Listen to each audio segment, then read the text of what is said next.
I'm told the number one fear people have is speaking in public. It's the one fear I don't have. Join me for the Love Speaks series, where we leave fear behind and we speak love. Loving our story, loving speaking, doing what we love, loving each other, and loving ourselves. Our stories are what connect us and make us happier humans. So join me and my Love Speaks friends for some stories, some laughs, some inspiration, some public speaking tips, and some unexpected truth. It's the Love Speaks series, where a little bit of love goes a long way. Welcome to the Love Speaks series. Here's your host, Sally Lou Loveman. It's so good to be here today, and we are speaking about a topic that's extremely close to my heart. So I'm really grateful that my next guest is here today. We are speaking about healing from depression. I think all of us can agree that after the year we've had, the rise of anxiety and depression is a huge concern for all of us. In fact, I read that 4 in 10 adults in the U.S. have reported symptoms of anxiety or depressive disorder, which is up from 1 in 10 in 2019. The numbers are staggering. And, as we're moving through life, we all, especially in this last year, can feel a little off of being who we are ourselves, a little disconnected, and maybe even feeling seriously blue and depressed. So my guest today, Amy, are you there? Hi, Amy. I'm here. Hi. That is the voice of a person who's going to help you. So stay tuned. Amy B. Scher is here, and I'm going to tell you why she's going to help you heal when no one else has been able to help. But first, a message from our sponsor, a brand that I have admired for years, Red Spade Environments. Red Spade is the premier residential landscape architecture and design build firm based in Winnetka, Illinois, and Chicago. Large or small, hardscape, softscape, pools, patios, pergolas, fireplaces, outdoor kitchens, and sustainable gardens. It's so nice because all of these things are real as it is now spring, soon to be summer. The Red Spade team has done it all. They are seasoned professionals who bring 30 plus years of landscape architectural design and construction experience to make your vision a reality. It's their true hands-on approach and local presence that differentiates them. Red Spade. Landscape design, consultation, installation, management. What is on your wish list for 2021? We deserve it, right? Let Red Spade bring your environment to life. We all know how the outdoors can be so healing. I'm sure, Amy, you have a lot to say on that. I'm so grateful. Yeah, I'm so grateful you're here today, and I'm grateful to Red Spade for allowing me to bring these stories. And I pray that someone who's listening, and many of you who are listening, are moved by my guest's techniques that have results. She is an internationally recognized and award-winning author. Her best-selling books have been translated into 16 languages, and her work has been featured in the Washington Post, Cosmopolitan, CNN, CBS, New York Daily News, the Los Angeles Review of Books, and now here on the Love Speaks series podcast. I am so honored. Yay! So honored.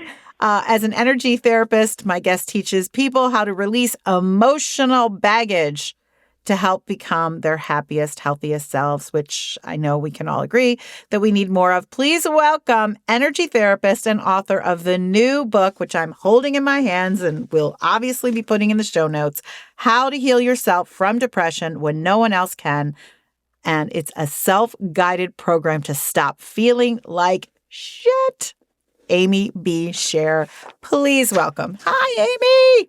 Hi. Thank you so much. And thank you for being one of the few people who actually reads the whole subtitle. I had to fight to have that word in the subtitle. You know, it's so funny. Proud and happy when people read it. Well, I have a subtitle on my book too, and it's my favorite part of the title. And it's my favorite part of your title because it's like, yeah, let's just be real. We just want to stop feeling like shit. Is that okay?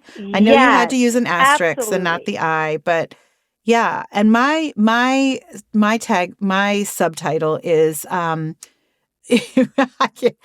step up your speaking game and your human game because, it's just like, let's get real. That's what it is. Like, let's learn how to speak up and just be happier humans. Hey, let's also figure out how to stop feeling like shit. I'm so excited.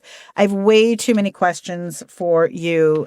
This book hits home for me in so many ways, which we can talk about. But I just like to start every podcast with a simple question, and then we'll get into more. But Amy, how is love speaking to you today in this moment, in this morning that you've had this morning in New York City? Well, it's just starting to be spring in New York City, so love is everywhere, which is not always true in the city, especially in the middle of February. So we are very happy here.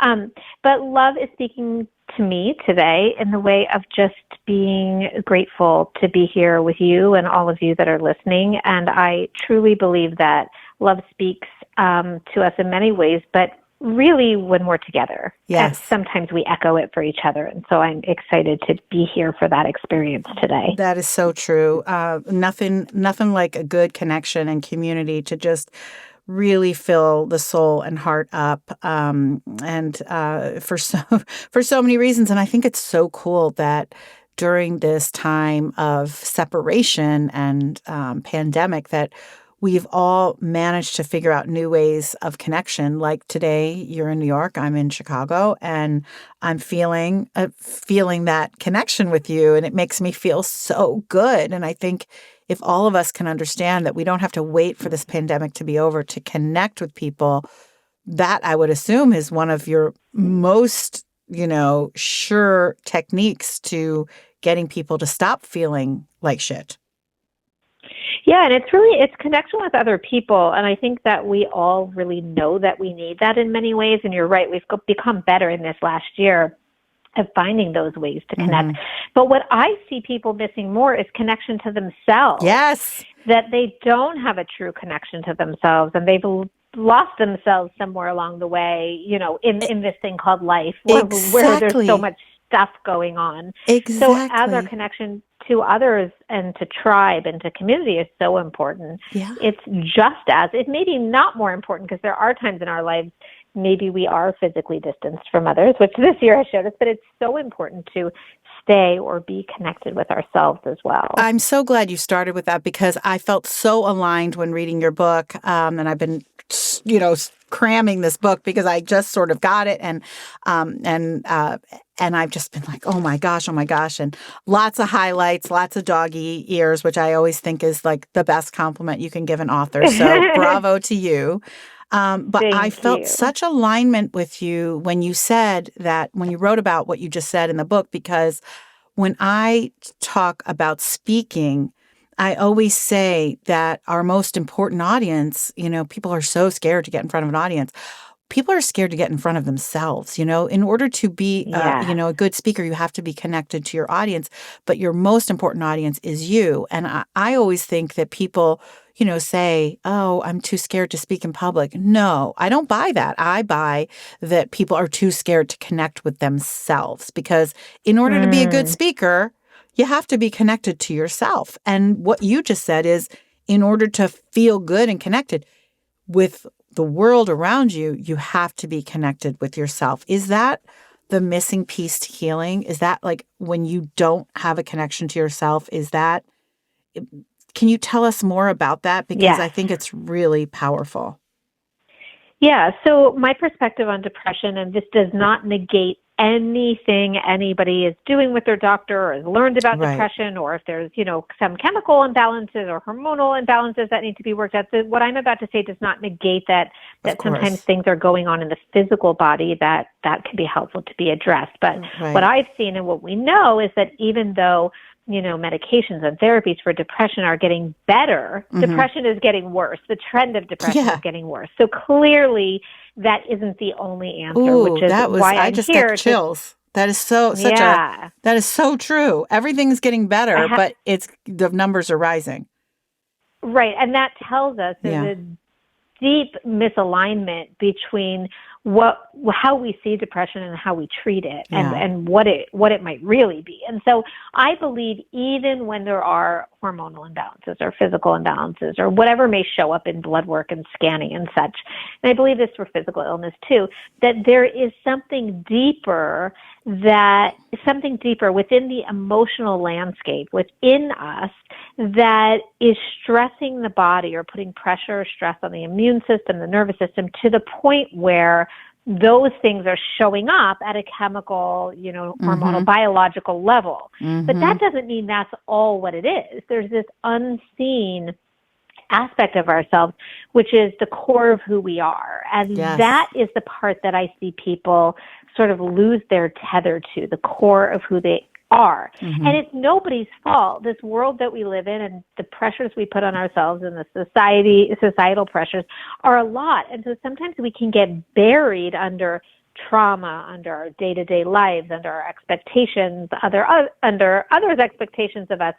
And we lose that connection to who we really are, what really makes us happy, what excites us, what we want to do, what we desire. I think there's a huge disconnection between self and really sort of being attentive to our own lives and needs. And that gets a little chaotic, and we get lost, and then we lose the tether to our own core, and then surprise, why we're depressed, right? We're kind of lost in this chaotic life without really understanding or being connected to what we want, what we need, who we are. Right. And I've been doing energy healing myself since my early 20s when I was diagnosed with a autoimmune disease. And so I have practiced a lot of different things. And the most recent energy healer that I've been working with for many years, and I've worked with a few, but the one that's in Chicago, I have one, Christine in New York and New Jersey, who I love so much, who really helped me get through COVID. And she was doing, remote healings for me when I had the virus, and it was so incredibly helpful. And she helped my daughter as well when we were both sick. But when I just go to see my energy healer as a regular, self-care thing, she's like banging on my body. And it's like, and she does it to my husband too. And it's like moving the triggers, the pain, moving the old stuff out. And I thought that was so interesting. I'm like, is this real?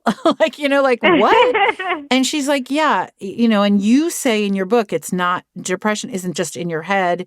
It's not just in your body, it's in your whole self. And that's, you when you're misaligned, that's when it comes in. But the physical, like getting rid of it through your body, what techniques do you use with your clients to actually move that physical pain out of their physical body?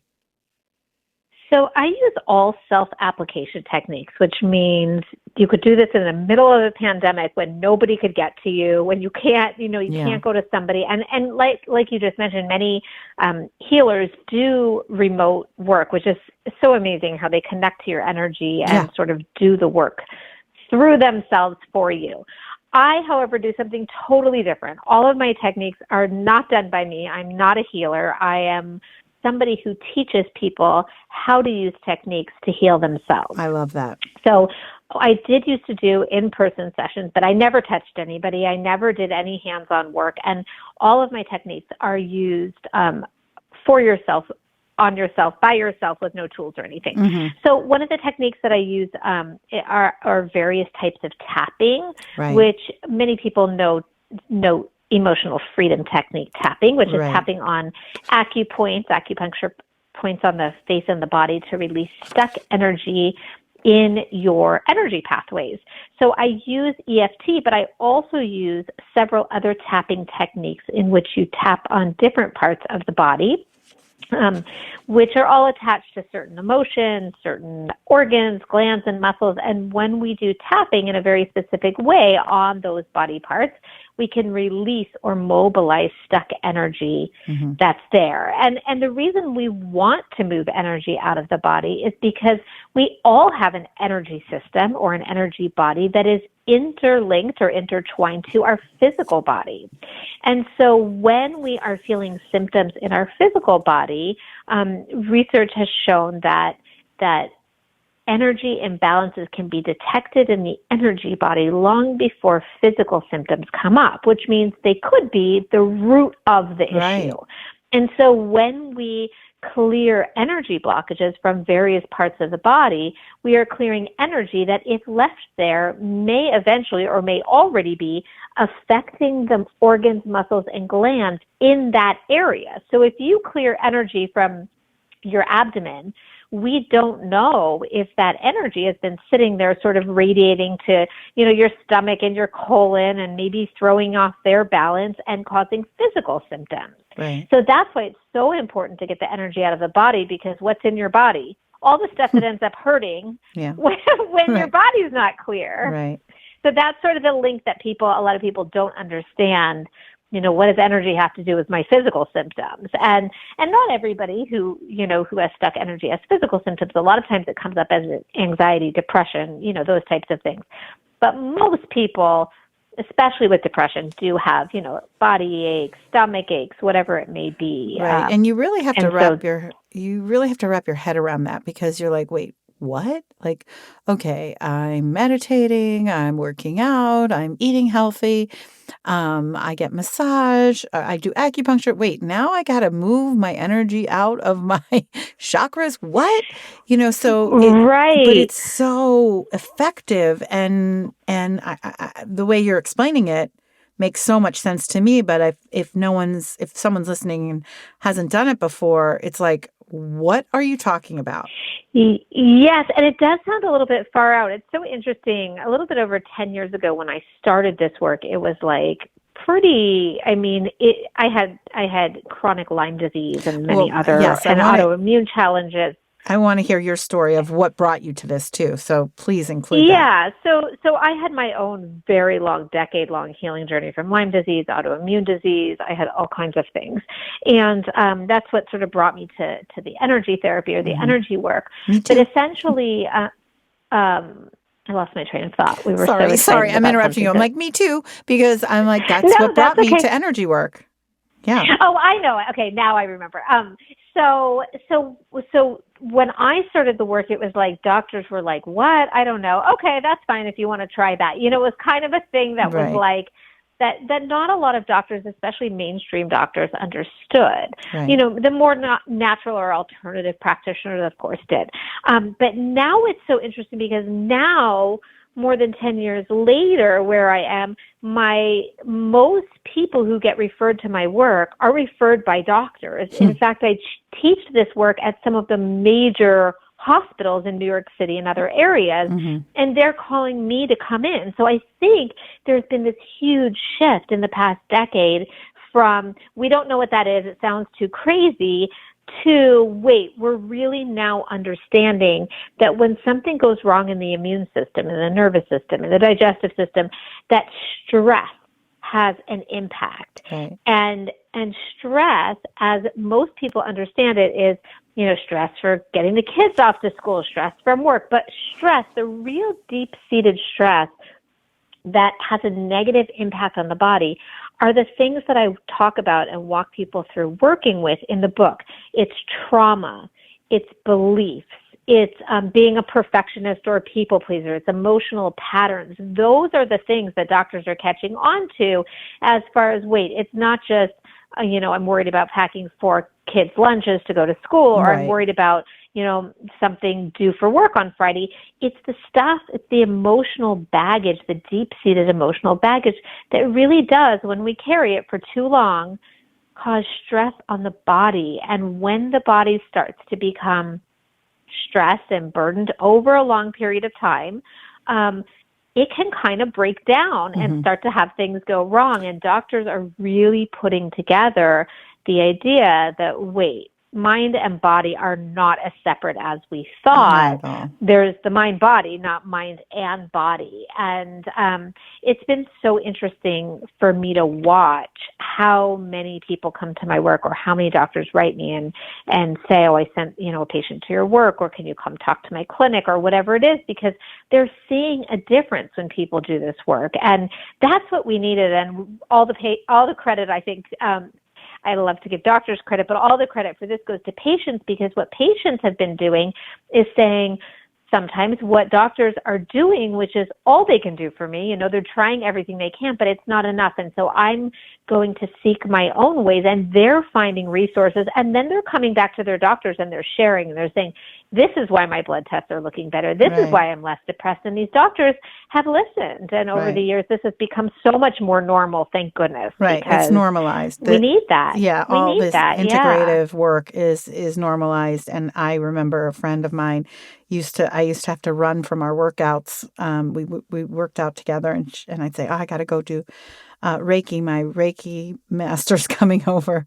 And she'd say, why don't you just write me the check? We wrote checks back then. I still write checks. Right. Actually. She goes, why don't you just write me the check? I'll do it. I'm like, no, it works. I think obviously you have to come to it with a belief, yourself. But I love that the purpose of this book, first of all, like you said earlier, is self-taught. Like you apply it yourself. Like you teach people how to be in charge of their own healing, which I think is beautiful. And also that, listen, I have a family member who suffers from depression, and our whole world revolves around, is this a good day or a bad day for our family member? And I if I could just say, poof, you're cured. I'm always looking. So this is why your book is so important to me. And so many I know who have family members and loved ones and people, friends of mine. Listen, I dip in to depression here and there and have for years. So I get it. But what I love is that you're saying, you may have tried this, and this, because we're always looking for the right, protocol, medicine, what's going to give us. But this is like, here, I'm going to give you something when no one else can help you. So it's an addition to what you're doing, but it's like like a hope you give them. You've been giving me so much hope as I'm reading your book, and I think anyone suffering, we all know that if we just try one new thing and it works, that could change everything. Yeah, and I mean, that's why it's so interesting to me, because as I mentioned, you don't even need to know the whole background of my story, but I did have chronic Lyme disease, and it was debilitated for much of an entire decade. It wasn't. I couldn't walk. At one time, I couldn't walk. I was using a wheelchair if I had to go any distance. And I came to this work as a last resort. This is how I came to this work, and that's why the title. And I have 3 books in this series: one about healing physical illness, one about anxiety, and this third one about depression. The reason the title is How to Heal Yourself from Depression or Anxiety or whatever when no one else can is because this work is what people come to last, because we come to ourselves as a cure last. We go out in the world first, and when nothing works, we come to the free thing last. Why? I have no idea. I think it goes back to what you said, which is facing ourselves is the hardest thing to do. And who wants to do that? I'd rather I did run all over the world chasing a cure, only to find out that I carried it all along. Oh, now, it's Dorothy. It's the Dorothy Wizard of Oz moment, It's like the Dorothy Wizard of Oz moment. Right. And again, that doesn't mean that we can't find support and take medicine. And I am a huge proponent of doing all you need to do for your healing. My real big statement, though, is that you can't exclude yourself from the healing, which is what most people do. Right. You can't not face yourself, because there is no doctor that can help you with that. You have to be the one to look at what's going on in your life that may not be in alignment with who you are. And of course, I always like to say this too, that we can't always change our lives in an instant. I mean, we have socioeconomic limitations. We have family structure limitations. Like, not everybody can just go, I hate my job, it's causing stress, I'm going to leave. Or, exactly. I'm not happy in my marriage, I'm going to, go find a new house, whatever it may be. But within the potential of what we can do for ourselves, we are responsible and obligated to do it. And so looking at ourselves is one of those things. We can all self-examine. And as I talk about in my book, not everything's super obvious, which is why sometimes you may need help to identify the patterns or maybe some subconscious blocks. But we can all do this work. We just don't want to. We don't want to. I'm telling you. Because it's hard. It's the same thing I do about speaking, fear of speaking. It's like fear of taking charge of yourself, because it's so much easier to pay someone to do it. And we have all the power in ourselves. So tell me what, I have two questions. I have many, but two right now. What were you doing before professionally when you were struggling with your Lyme disease and your autoimmune disease and you couldn't walk and you were wheelchair bound? What were you doing, and what technique did you discover that got you out of your wheelchair? So when I first was before I was accurately diagnosed with Lyme disease, I was diagnosed with many other things, which some of them I turned out to have in addition to Lyme disease. But I was doing what everybody will probably think is the coolest job ever. I was a marketing director for Harley Davidson. And I write about this. I have a... Wait, is that how you... do you know Shelley Paxton? No? No. Oh, okay. Because she's my friend who was the CMO of Harley Davidson. But that's so funny. So maybe not at the same time. I was the marketing director in California so cool. for 3 stores. Yeah, it was very cool. But here's the funny thing. It was like the coolest job in the world that I didn't like. Right. And I had the coolest job in the world. I was in my 20s, and that's even cooler when you're in your 20s. Totally. And my office was surrounded by like leather jackets and cool stuff that was like giveaway stuff that was stacked up in boxes in my office. And I got to go to all the coolest events, and all my customers were the coolest. And I got to work with the Boys and Girls Club and do so many amazing things. Harley Davidson does so many amazing things and links up with nonprofits. But I just didn't like my job. It just wasn't me. It was super cool, but it just wasn't me. It wasn't what I wanted to be doing. And that's not what caused my illness. But there was a toxic relationship I was in. There were things that I just wasn't paying attention to. And by the way, I'll just say this, the 20s, that decade is tough. It is a tough decade. Yes. I totally agree. It can be really fun, but it can also be definitely fun, very difficult. It's very tough in my opinion, but yes. Okay. Yes. So it was a few things. And I do really, really, truly believe that led to the breakdown of my body. I just wasn't listening about the relationship, about the job. And at that time, I could have gotten out of both. I mean, it wasn't like, I still don't, but it's not like I had kids or a huge mortgage. I mean, but also when you're in your 20s, you think everything's permanent and you can't get out of anything. It's hard to leave anything. Everything is the biggest deal in the world when you're in your 20s, and everything's scary. Change is scary. And so those are the things that led to this very long period where I just couldn't get myself out of illness. I traveled all over the world trying different treatments, and it wasn't until nothing worked that I started discovering energy therapy. I discovered emotional freedom technique. I created some of my own techniques, which are in the book. Alternate temple tapping, which is tapping on the temples, the sweep technique, which is sweeping stuck energy out of the subconscious mind by repeating a script. It's super easy, but I created it. Can you say the script now? Is it something you can repeat? It's about 10 minutes, but if we have time to do something, I can definitely. Yes, if we have time, we could take someone through it. Yeah, okay, let me know if we have time. Cool.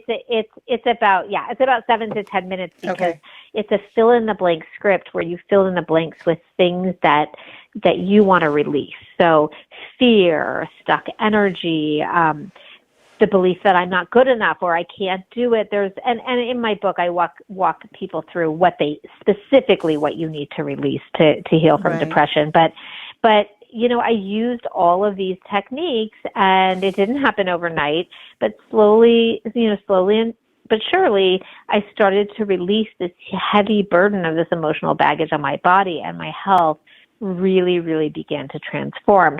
And I can't say that, all of the medical treatments and other alternative treatments I did prior to doing this work didn't help. I'm sure I would have been worse off having not done them. Mm-hmm. But what I really saw a change in was my mind, body, and spirit when I started doing this work. And these techniques that are in the book are actually how I regain my full and complete health. And I've been well for about 10 years, a little bit more than 10 years now. And are you on any medication? Am I on? Yeah. I mean like medication for your Lyme. No, I haven't been for 10 years. That's so cool. I have not been on any medication. So that was sort of, I always think of it as like my final piece to healing. That was the piece that had been missing all along and we know this. Science shows us now that trauma, whether it's a big event that we think is, should be considered trauma or a week of being bullied when we were in middle school, whatever the trauma is, parents getting divorced, a big move, whatever the trauma is, has an effect on the physical body and on the mind. And so it's really, really important to work with that. Well, I'll just say, I raise my hand to anything that's healing. I mean, like, I practice Christianity, I practice Judaism, I practice Reiki, I practice energy healing. I've done some acupuncture. I'll do anything. And again, this has been specifically for my physical autoimmune disease. But I will say when my marriage was falling apart about 8 years ago, I remember, I must have Googled it. I don't know who brought this to me, but I learned about this tapping technique. And I sat in my bed, and I'm doing it right now, just like tapping my collarbone and then my lip, all the everything that you talk about in your book. It's like when you're meditating and the person, maybe you're doing a meditation that someone is guiding you on, and they say, put your, one hand on your belly, one hand on your heart. It's like the minute you lay hands on yourself, you realize, oh, okay, I'm going to take care of me. I'm going to be okay. And the tapping is the same feeling. And it's the repetitive, just like, oh, it feels so good. And I'm so excited that we're talking about this today, because I'm going to start doing it again, because it really just feels so good. And my husband was driving me home yesterday. I had to go to the dentist, which I live at the dentist, and he drove me because I was in a lot of pain. And I'm reading your book, and I'm tapping, and he goes, "What are you doing?" Oh.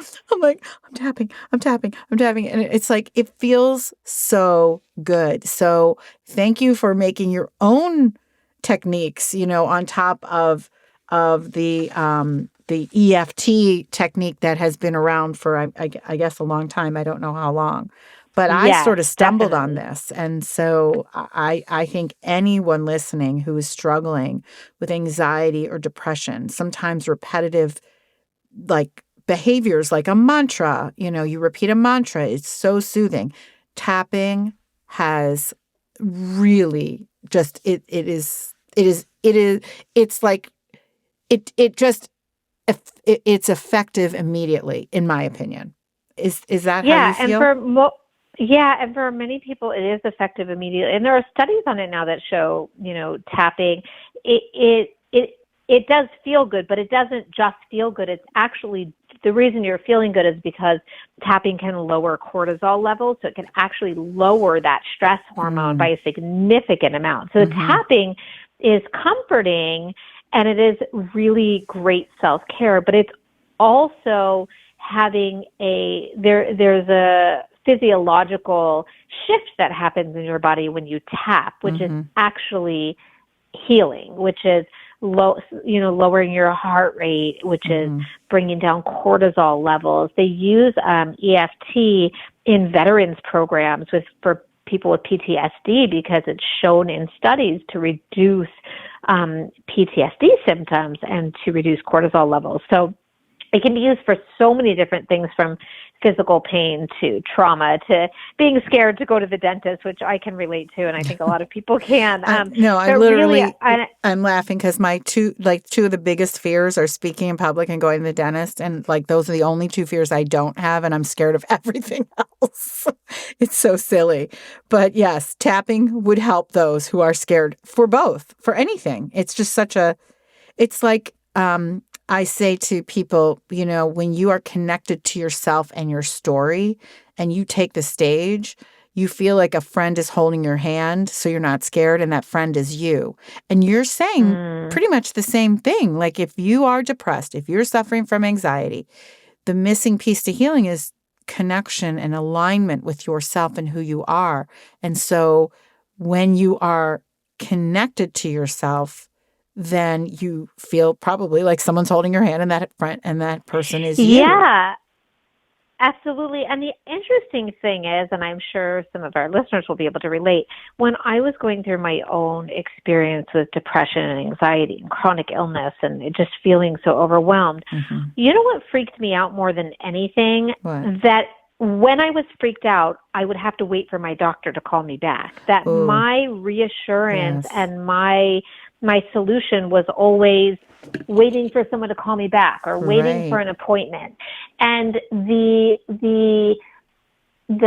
process, or the process of using self-application techniques is actually calming to the nervous system and supportive of the immune system, because it takes you out of that stressed out, freak out space. Yeah. If you're sitting at home and you don't feel good, or you feel depressed, and you have put in a call to your doctor, and now your doctor's not going to call back for 3 days because everyone else is doing the same thing to your doctor, you now have a book full of things you can do for yourself, which my students and clients always say by the time the person called them back, they were like, never mind, I'm good. I'm okay.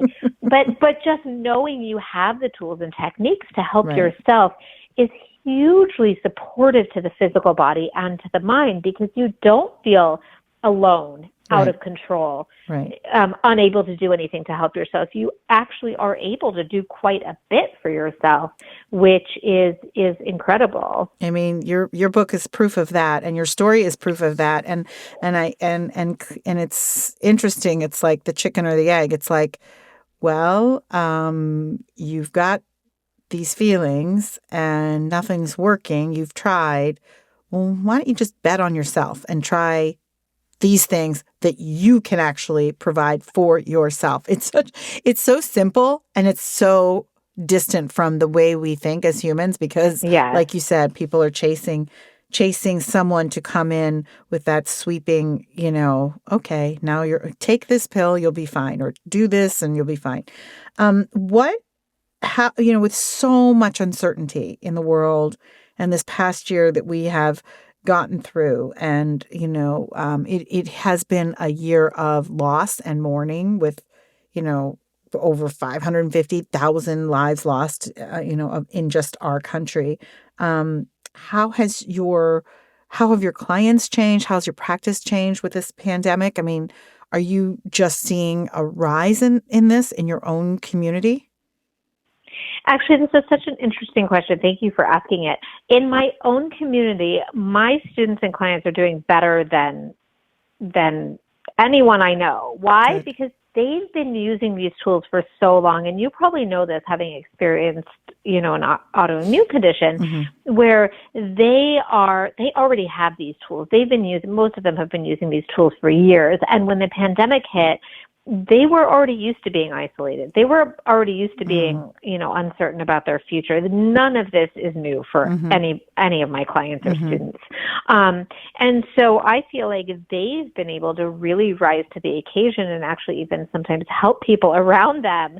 The people that I've seen that have had the hardest time are people that haven't gone through a major crisis. Mm. The people who have never experienced some huge thing in their life, they have that very controlled life where luckily nothing terrible has gone wrong, but they have, the perfect house and the job, and they have everything structured just so. And those are the people that I've seen that haven't been as resilient in this time because they've never needed to be resilient before. And God bless them that they haven't had any huge health crisis or anything like that. But those are the people who've had kind of quote unquote perfect lives without having to really go through the struggle. And those are the people who typically don't understand what people with ongoing, challenges like depression, anxiety, and chronic illness are going through all the time. A lot of these people have become much more compassionate towards those who live like this all the time, right? And fear and disconnected and all of that. So it's been an interesting thing to see. And in the reverse, I think that, like for me, I'm such an extrovert, and I have really gotten to know my introvert and I like her a lot, and I kind of don't want to let her go, and I'm not so sure I'm going to be like so excited when the world opens up. And my niece sent on our family text of this really hysterical comic today from probably, I don't know, one of the papers. I don't know where it was from, but all I know is it was like I don't know if I want to jump back into this world. Like I kind of like this little. That's so interesting. And I've had the exact opposite experience of you because I am an introvert. And it took and I'm a writer. I mean, I have my head on my computer all day writing You've books. written a lot of books. I'm an introvert. Yes. I love public speaking too, but I definitely thought I was more of an introvert. And now I'm like, oh my gosh, I was more extroverted than I thought. I cannot wait to get out of this house. And again, I live in New York City where we have not been on lockdown for a lot. We were, for a few weeks, maybe we were in complete lockdown, but it's still New York City. When you went outside, there were people. I mean, it was not like a lockdown would have been somewhere else because you were never like walking through the streets and there was no one except for a few weeks when we had curfews, and it was really scary here in the early days. Really scary. But so scary because I think New York City was kind of the first to get hit really hard in the U.S. Right. So, but as time went on, I mean, we were the first to really like turn around our numbers and like ease our lockdowns, and so. Yeah, yes, exactly. So so now I'm like, oh my gosh, I thought I didn't need that much stimulation, but I was still, meeting friends a couple of times a week or, going to a co-working space or whatever. And I was like, and I realized, oh my gosh, I really need that. I am much more of an extrovert than I thought. So I've been opposite of you. Well, listen, it goes both ways. I think we're discovering so much about ourselves and what works and what doesn't work, and no one's going back the same. That much we know, right? Yes. We have all changed, learned, grown.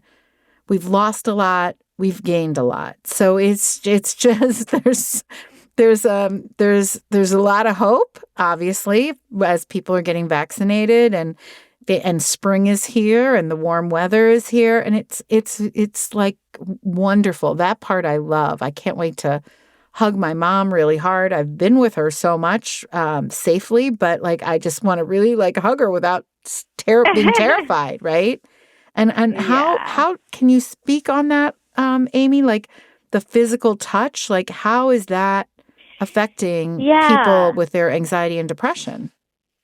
Yeah, so I mean, that is a huge part of connection. And I do think, we are resilient human beings and we figured out other ways to do it. I personally have hugged all along. I have several friends who are doctors and asked each one of them and they each said, you don't get it by hugging. It's a respiratory, wear your mask, turn your head and do a hug. So I have personally been hugging all along. Okay. But also completely understand the fear around that physical contact because that's such a huge burden to feel like, oh my gosh, could I hurt this person I love most? That's why you're hugging them, right? Right. So I see both sides of it, and I have,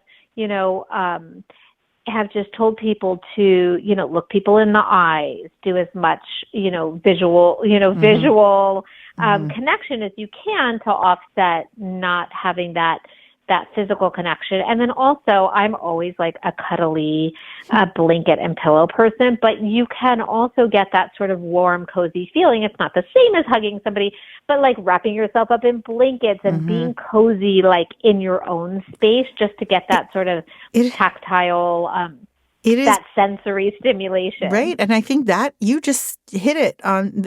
That's what I'm going to miss. I'm going to miss being cozy because Yes. Well, you can still be cozy. I'm not giving cozy up for sure.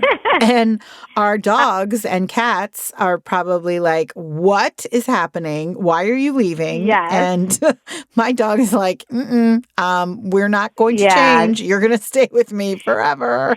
There's all these jokes about how dogs are having the best year of their life and cats are having the worst, which I totally get because we have a cat who could like care less about if we're home or like we're definitely his roommates who like pay his rent.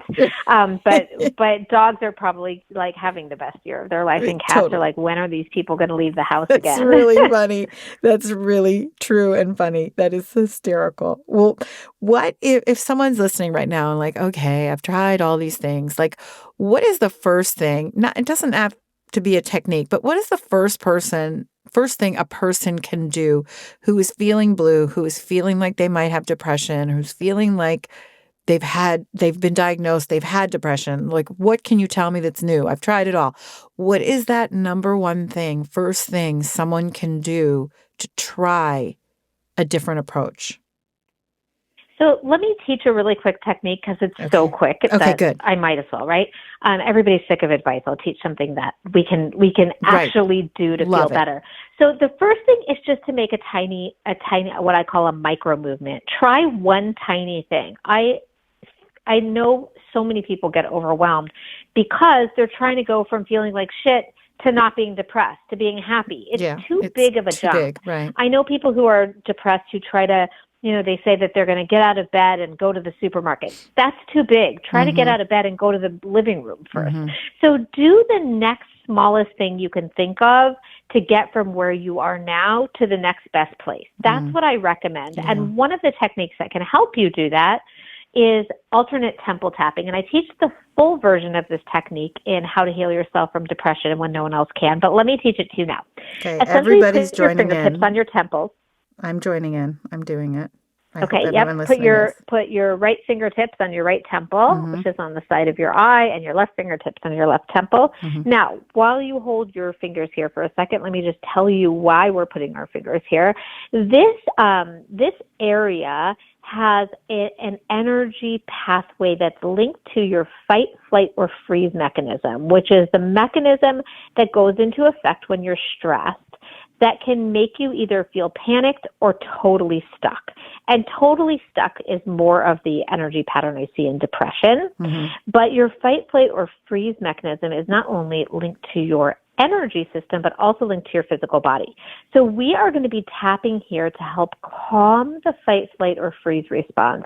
And we're going to be tapping alternately on temples, left temple, right temple, left temple, right temple, to do what's called bilateral stimulation. You don't need to remember any of this. I'm just telling you for anybody who's a science geek like me and cares.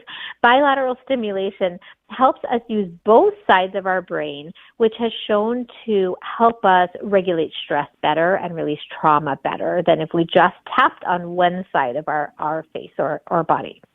So what you're going to do is tap with your fingertips, just one tap on your right side, one tap on your left side, one on your right side, one on your left side. And just keep going like that. You're going to feel like you're gently slapping each side of your head, which is perfectly fine. Now, while you tap, what I want you to do is just let your feelings come up, which is something you probably don't do often. But if you close your eyes and just tune into how you feel, I want you to actually, and this sounds so simple, yet it's so hard, feel how you feel. If you feel shitty, let yourself feel shitty. If you feel confused, let yourself feel confused. If you want to think about how weird this is, let yourself think about how weird this is. But go ahead and continue the temple tapping. Alternate sides, right, left, right, left, right, left. And don't hit yourself too hard. what you are doing here is you're pairing, bringing up the energy of what you don't want to feel, which is shitty, and using the tapping to help you release it. So you're bringing up the reality of your feelings, the energy that might be buried in your body, and you're tapping to tap it out of your system and calm your body down. Doing this for a few minutes alone can help you shift enough so that you can make the next step, which is getting out of bed or getting dressed or going to the supermarket. And sometimes doing this can shift your energy and your feeling enough so that you can actually allow a little bit of that good feeling to come in, that hope, that feeling like, okay, I feel a little bit less shitty. Let me see what I can do now. So this is just a tapping you can use anytime you feel shitty, stressed, you don't know what to do, you feel stuck. If you sit and tap for a few minutes, it will often help you shift out of that feeling, kind of get you out of that deep funk and help you do the next thing, which is can be Something meditating, small, can be going right. for a walk, can be sitting on the couch, whatever it is. But it's so easy to do this. Well, I just did it for the period of time you were speaking, and I just felt a very, very deep sense of calm. And I'm wondering, is it something, is it like meditation that it accumulates, like the more you do it, the better you feel? Yes. Okay. And yes. can you but do it? It can also work in the moment. So that's important to know. So that's good. Especially for people with depression, because when you feel depressed and so stuck, it is not helpful to find a technique that if you do for 3 months will make you feel better. You have to have something that you can do in the moment for 5 minutes that will help you feel better. Right. And that's why I was never a fan. That's why in my own journey, I was never a big, I never did meditation or yoga, although I tried so hard. Those two things are not my things. I like something that's actionable, more that tactile. I can do right now. Yeah. Yes. And am I using all 4 of my fingers, not my thumb? I use all 4. You could use 2. You could stretch up all your fingers so your thumbs are in there. But I use 4, typically 3 or 4 fingers to tap. That feels right to me. And can you do it when you're feeling hopeful and good? Is it something good to do then too, or like to help? You can. It won't have as much of an effect because the whole idea of this is to get you to release that shitty feeling energy. But it will not hurt to do when you feel good and would calm your nervous system down even more than it already was. So no harm to do it when you feel good. What is your, first of all, thank you. That was really wonderful. Thank you for taking us through that. Sure. And can I just say one more quick thing about this? This technique is something that is, if you have somebody in your life who's depressed and really can't or doesn't want to try anything for themselves, you could say to them, hey, I learned this new thing. Would you mind if I tapped on your temples? My work is all self-application. That doesn't mean you can't do it on someone else or someone can't do it on you. It just means you don't need them. Right. But this is something that I tell people, if you have a child or if you have a friend or a family member that's sort of in that place that they're like, sure, go ahead, try it. Well, try it on them. It's funny because my son suffers from, first it was anxiety, then it was ADHD, and now it's depression. So it's like all of those things go along with it. And he's in college, which is just a stressful time to begin with. And of course. And graduating, and it's all. And the other day, he's like, Mom, why do you only DM me things about depression? I'm so much more than that. And I'm like, oh my God, I'm so sorry.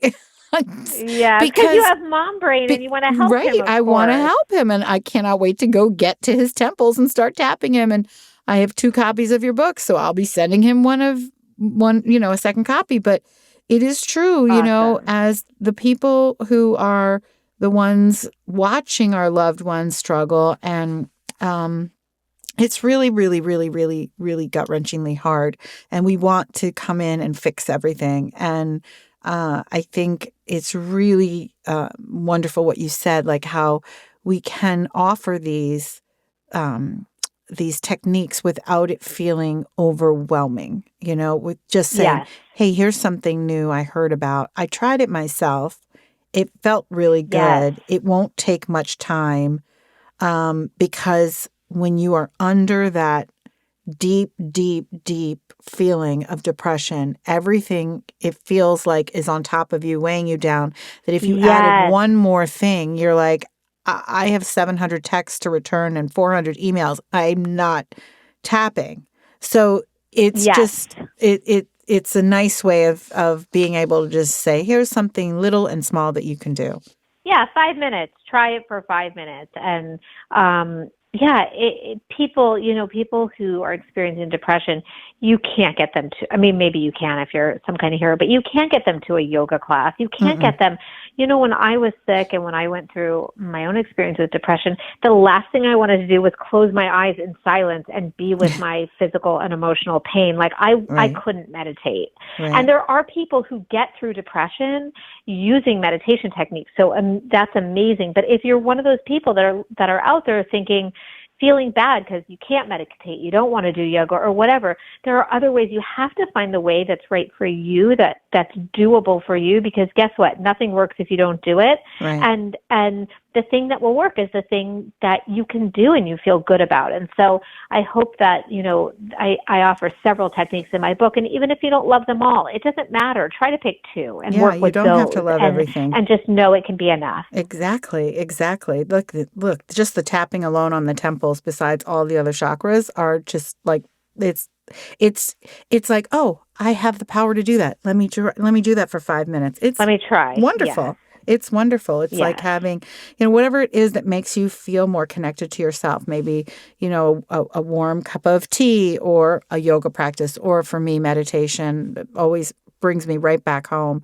A nice long walk in nature, exercise, and whatever you can do. But like you said from the start, this is not in, replacing anything you're already doing. It is in addition to, which we all need, more ways that we can heal. Do you have a daily prayer? Do you pray? I don't. I tend to, I have to say, I tend to pray when I'm feeling lost or whatever, but I don't have a daily prayer. I constantly listen to what's going on inside of me and ask that, and I just have an intention every day that I see signs or get information or become aware of things that would be beneficial on my path. And that's kind of, I guess, if I have a daily prayer, I would call that a daily prayer. I would definitely call it that. Yeah. A visual daily prayer. I like that. A visual daily prayer. Yeah. I ask for anything that I need to see or be aware of to come into my space. And I think it's really cool for everyone to be super specific with their visual daily prayer, because I'm telling you, I write about this in my own book, is I see signs from my dad who passed away 5 years ago, and I told him on his deathbed, I'm like, this is not over. Stay in touch with me daily. And just on Easter, I literally, after taking communion, sat to myself, my family's beside me, we're outside at church, and I asked specifically, Dad, because it's my childhood church. I was in Philadelphia with my mom and my daughters. And I'm like, send us a sign that you are with us. And I want the sign to be one of those cute flies that you sent to me the year after you died. And I want it to land on us. I want it to land on us so we know it's you. Okay, so within moments, Amy, I look at my daughter, Marin, and she's got the program. We're following along. We're singing a song. And she's like throwing, like she's holding the program, but she's like trying to like get something off of it. I'm like, Marin, what are you doing?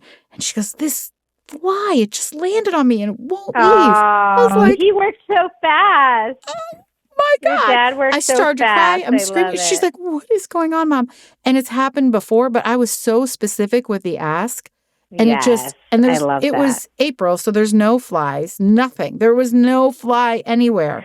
Oh, and it's happened before. So it's, just that is a prayer. That was like very specific. Yes. And I think we all, when we are feeling at our worst and feeling blue, if we can open up our eyes and our hearts to signs that the path is not going to be like this forever, that there will be light, there will be hope, there is more to look forward to. Because when we're in that moment of feeling the weight of depression, we don't think it will ever change. And the signs allow us, to know that it will change. How old were you when or what was the moment, you don't have to give me an age, but maybe you know your age, when you knew that you would be helping others heal? Do you have a first memory of that? I mean, I've always been a helper. I was that kid who was like saving my coins to give to the homeless on the street. Like I was always that person. And I actually never intended to go into any helping career at all. It's just sort of where I was led. So well, I think some of us are just born helpers. Yes, for sure. But you use your story to help others, which is what I just am madly in love with, when people are able to use their story to help others heal. And that's basically how you landed in your own profession of healing, because you needed it yourself. And now that you have figured out a way to help yourself, you can help others. And I think that is when, just to have a full circle as we end this beautiful conversation, that is the biggest feeling of connection one can have, when you see your story land on someone's heart and it has made them, think about their own story and how your story can impact their life. And, that is when we realize we're all more alike than we are unalike. So absolutely, that connection and community is clearly key to healing. I love this. So beautifully said. I love it. Listen, it's what you're writing about. So I'm in the midst of finishing your book. I can't wait to read more of it and practice more of it, because we need it. We all need it. So if anyone listening is has someone in their life who's struggling, or if you're struggling, Amy's book is the key to finding out something that works for you. How to Heal Yourself from Depression When No One Else Can, a self-guided program to stop feeling like SHIT. SHIT, we're allowed to swear. Where can people find you? I'll put it in the show notes, but where can people find you? Sure. They can find me on my website at amybscher.com. And of course, I'm on YouTube and Instagram and Facebook. I think I'm too old and uncool for Twitter and TikTok. TikTok. But I'm on the other social media channels for sure. TikTok, I have found out how to scroll on your For Your Page thing, and I can't stop. I listened to Amy Poehler on Willie Geist's podcast, and she said TikTok she's not on any social media, but she's like, I love it so much because people are so creative. And it's true. There's some bad TikToks, but the creative people, I'm sure. I can't laugh harder. It's literally. That's so funny. It's so funny. And now I forgot what I was going to say. I was going to ask you. Oh, I know. This is a burning question I have for you. It's going to, it's so important. Ready? What does the B stand for? Amy B. Scher. My middle name is Beth. B-E-T-H. I just love the way it rolls. Amy B. Scher. It's like beschert is like a Yiddish word for yes. I know what that word is. It's like, meant to be. And it's like, I just love the way you use that bold B. And it's just like, it's not Amy Beth, it's Amy B. Scher. It sounds like a song. I love it. Thank you. And it's really a quick funny story about that. Amy Schumer is Amy B. Schumer. And so sometimes in the bookstores, our books are next to each other. And I always think it's funny, like our name was so close. That is so funny. Yes. Oh my gosh. Well, everybody go get Amy B. Scher's book, because you will be better for it. I can't thank you enough for this conversation. I look forward to following you on your Instagram and seeing what other wonderful techniques that you can offer all of us humans who are just trying to be feeling a little better and a little less shitty.